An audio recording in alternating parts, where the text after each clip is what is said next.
तो यहाँ पे एक क्वेश्चन है, question number 4, find the angle which is equal to its complement. ठीक है, find the angle which is equal to its complement. तो हमें इस क्वेश्चन का आंसर लिखना है। तो यहाँ पे मान लो कि हमें पता है कि दो कॉम्प्लीमेंट्री एंगल का जो सम होता है वो कितना होता है, 90 डिग्री होता है। Sum of two complementary angles, complementary angles कितना होता है, 90 डिग्री होता है। तो हमारे पास मान लो दो एंगल हैं x एंड y। तो x plus y is equal to कितना होना चाहिए, 90 डिग्री होना चाहिए।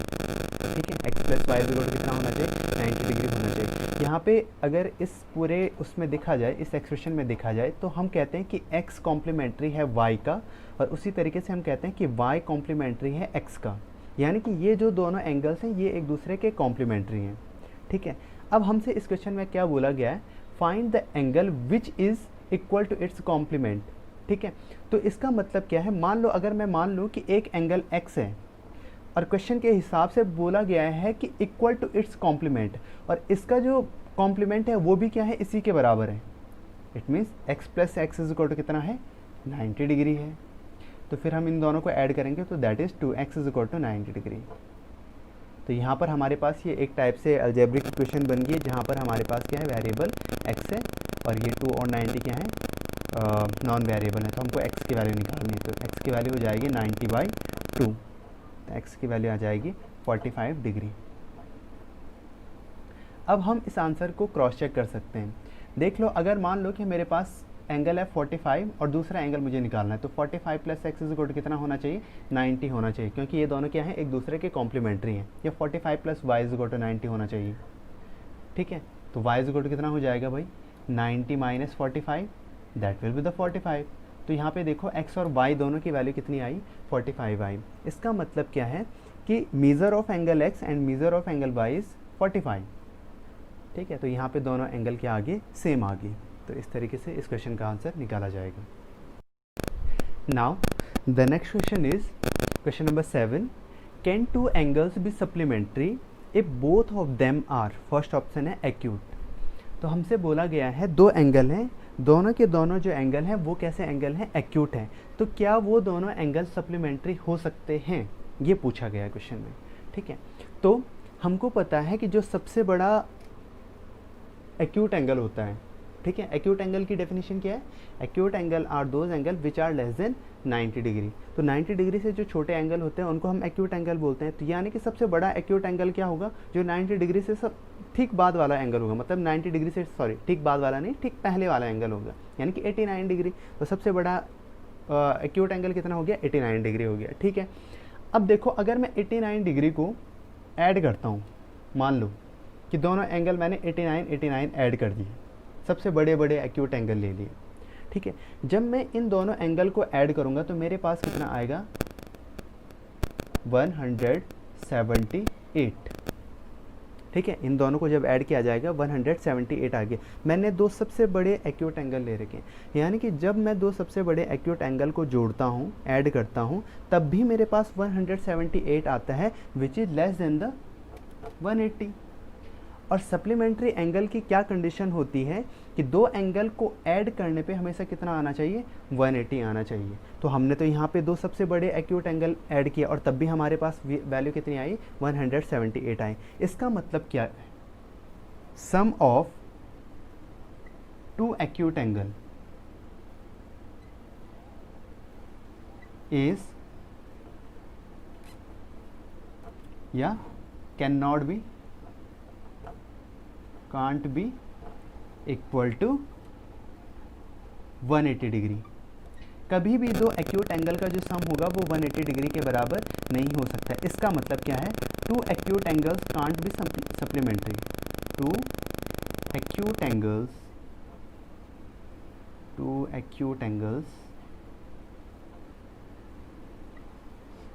Can't be supplementary.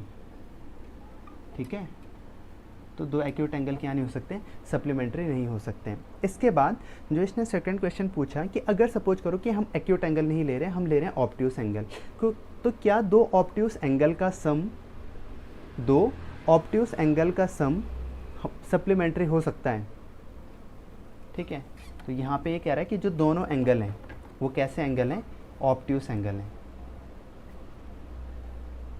अच्छा भाई, अगर मैं ऑब्ट्यूस एंगल की डेफिनेशन बोलूँ तो ऑब्ट्यूस एंगल वो एंगल होते हैं जो क्या होते हैं 90 डिग्री से बड़े होते हैं और 180 डिग्री से छोटे होते हैं। यानी कि अगर मैं कहूँ ऑब्ट्यूस एंगल की वैल्यू कहाँ लाई करती है, 180 डिग्री से छोटी और 90 डिग्री से बड़ी, ये है एक्यूट एंगल, ठीक है। ऑब्ट्यूस एंगल की वैल्यू इन दोनों के बीच में होती है, 90 और 180 के बीच में होती है। तो मैं सबसे छोटा वाला ऑब्ट्यूस एंगल लेता हूँ, ठीक है। तो सबसे छोटा वाला ऑब्ट्यूस एंगल क्या होगा, जो 90 से ठीक बड़ा होगा, ठीक है। 90 के बाद आने वाला सबसे पहला एंगल होगा, वो कितना होगा 91।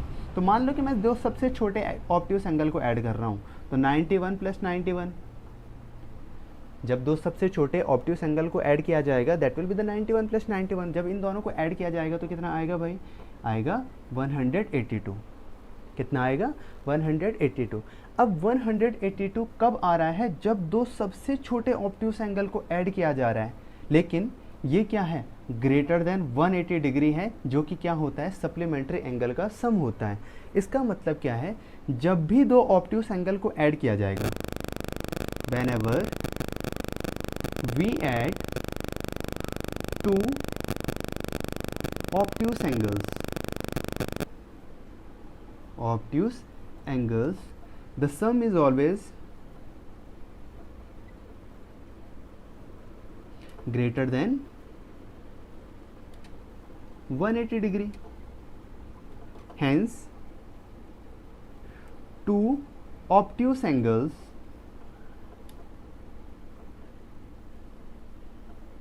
can't be supplementary. दो ऑब्ट्यूस एंगल कभी क्या नहीं हो सकते, सप्लीमेंट्री नहीं हो सकते, क्योंकि मैंने दो सबसे छोटे ऑब्ट्यूस एंगल को ऐड किया और ऐड करने के बाद भी मेरे पास जो वैल्यू आई वो कहाँ आई, 180 से बड़ी आई।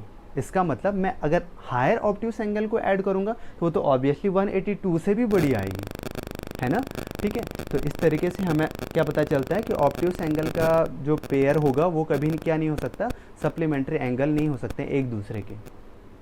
अब इसमें देखो जो थर्ड ऑप्शन दिया गया है वो कह रहा है कि if both the angles are right angle, यानी कि अगर दोनों के दोनों एंगल कैसे हों, राइट एंगल हो। तो राइट एंगल हमने पढ़ा था कि राइट एंगल किसको बोलते हैं, राइट एंगल वो वाले एंगल होते हैं जिनका मीज़र कितना होता है 90 डिग्री होता है। तो ये कह रहा है कि दोनों के दोनों एंगल कैसे हैं, राइट एंगल्स हैं। तो अगर दोनों के दोनों एंगल राइट एंगल हैं, इट मीन्स वैल्यू ऑफ या measure of each angle is 90 degree. Measure of each angle is 90 degree. तो मान लो अगर मैं दो राइट एंगल को क्या करता हूँ, ऐड करता हूँ, तो 90 degree plus 90 degree which is equal to 180 degree. और ध्यान रखना है जब भी दो सप्लीमेंट्री एंगल को ऐड किया जाता है तो वो हमेशा उनका मीज़र कितना आता है, 180 डिग्री आता है। इसका मतलब क्या है, the sum of two right angles is 180 degree. यहाँ से हमको पता चल गया कि जब भी हम दो राइट एंगल को ऐड करते हैं तो उनका सम 180 डिग्री होता है। हेंस अब साथ में हमको ये भी पता है कि जब दो सप्लीमेंट्री एंगल्स को ऐड किया जाता है, जब दो सप्लीमेंट्री एंगल को ऐड किया जाता है तो उनका सम भी कितना होता है, 180 होता है। तो इसका मतलब क्या है कि दो राइट एंगल क्या हो सकते हैं, एक दूसरे के सप्लीमेंट्री हो सकते हैं। Hence two right angles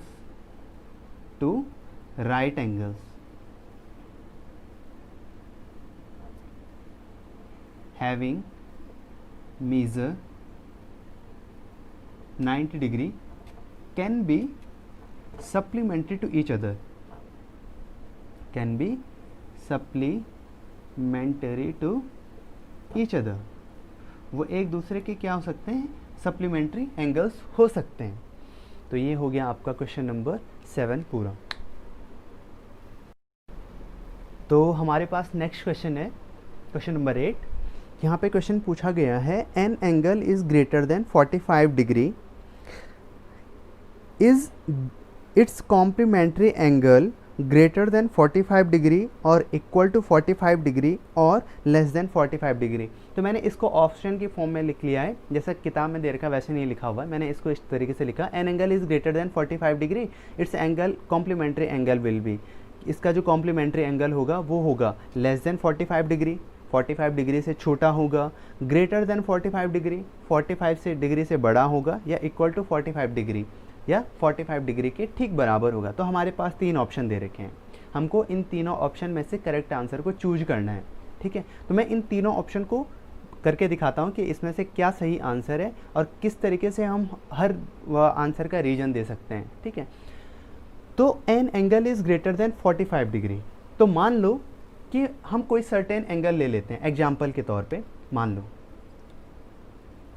late measure of angle is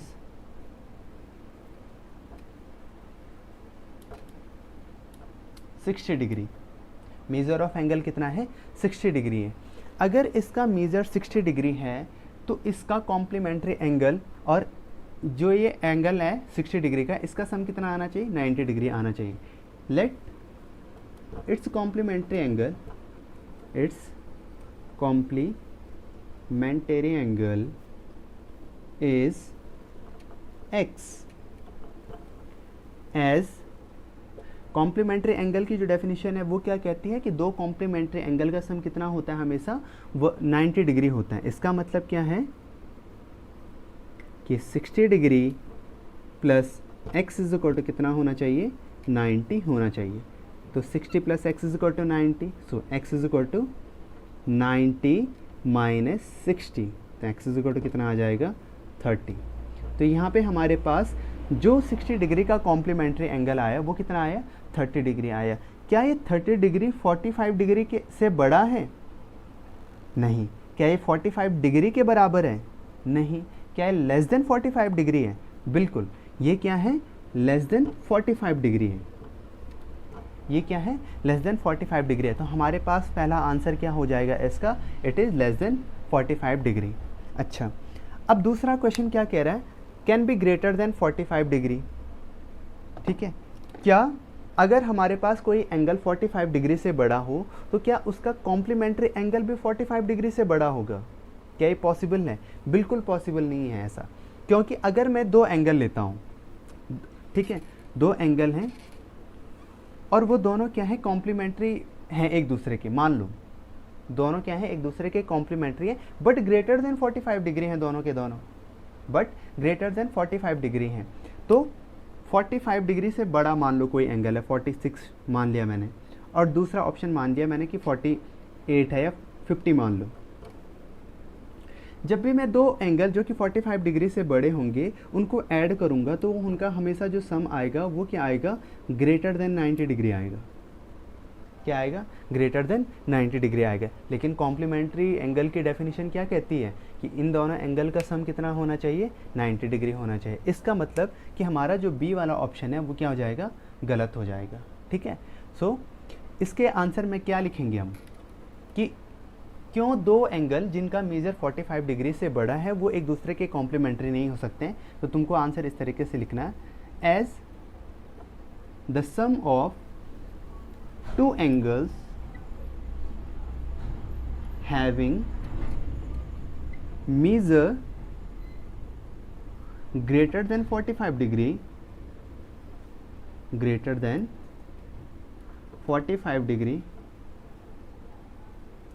will give the resultant greater than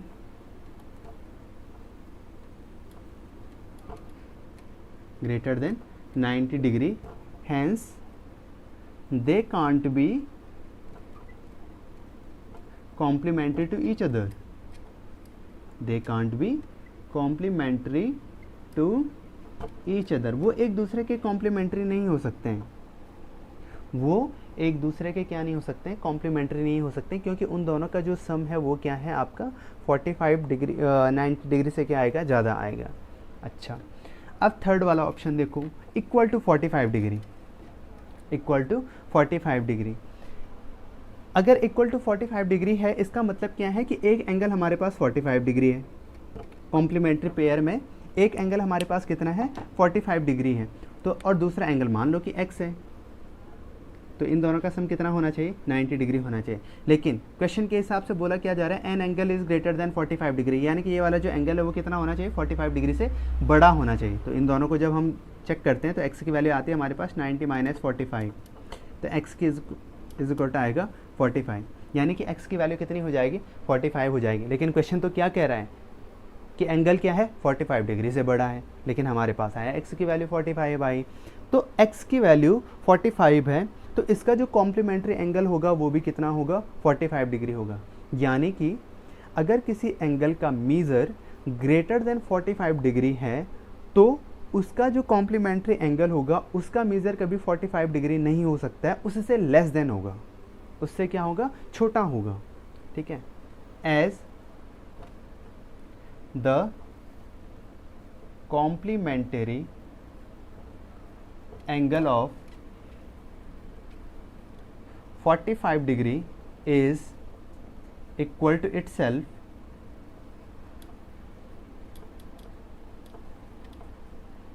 ठीक है, इक्वल टू itself मैं यहाँ पे लिख रहा हूँ इससे आगे, ठीक है, इससे आगे यहाँ लिख रहा हूँ hence angle having measure greater than 45 degree can't have a complementary angle